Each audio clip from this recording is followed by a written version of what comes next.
Magandang araw sa inyong lahat. Narito na ang pinakabagong update sa lagay ng panahon ngayong araw ng Thursday. May patuloy tayong minomonitor na low pressure system sa southeastern part ng bansa na nasa labas pa ng Philippine Area of Responsibility pero nagpapakita ng senyales ng pag-intensify. Alamin natin kung may pagbabago sa galaw at kung kailan ito posibleng maging bagyo. Kung gusto mo naman lagi kang informed sa lagay ng panahon, huwag kalimutang mag-subscribe dito sa channel. Batay sa ulat ng Pag-asa, nananatiling aktibo ang Intertropical Convergence Zone o ITCZ na nakaapekto ngayon sa Southern Luzon, Visayas at Mindanao. Kasabay nito, umiiral din ang hanging amihan o northeast monsoon sa extreme northern Luzon, kaya asahan ang maulap na kalangitan at mga pag-ulan sa malaking bahagi ng bansa ngayong araw. Sa Visayas, Mindanao, Bicol Region at Mimaropa, magiging maulap ang kalangitan na may mga pag-ulan at thunderstorm. Ang mga pag-ulan ay maaring maging madalas at malakas sa ilang lugar, kaya pinapayuhan ang publiko na maging alerto sa posibleng flash flood at landslide.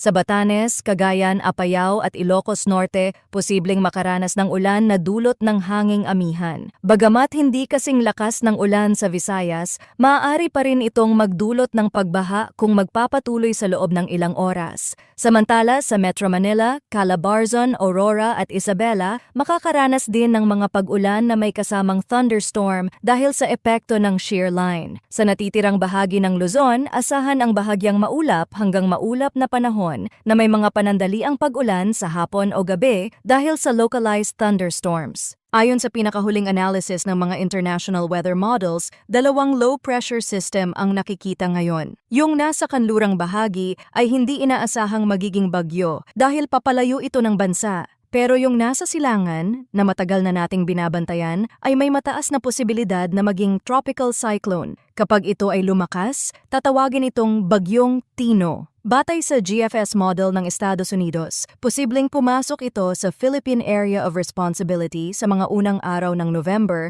at maglandfall sa pagitan ng November 4 at 5. Ipinapakita rin sa simulation na tatahakin nito ang ruta ng Eastern Samar, tatawid ng Visayas at dadaan sa Southern Luzon bago lumabas ng West Philippine Sea. Ngunit sa European Model or ECMWF, nag-iba ang senaryo. Ipinapakita nitong posibleng tumaas ang direksyon ng bagyo patungong Northern Luzon at maglandfall sa paligid ng November 9. Dahil dito, malinaw na magkaiba pa rin ang galaw na ipinapakita ng mga modelo, kaya't mahalagang bantayan ang mga susunod na update. Sa ngayon, walang dapat ikabahala, ngunit mainam na maghanda habang maaga. Ang mga forecast ay patuloy pang nagbabago depende sa galaw ng hangin at kondisyon ng dagat.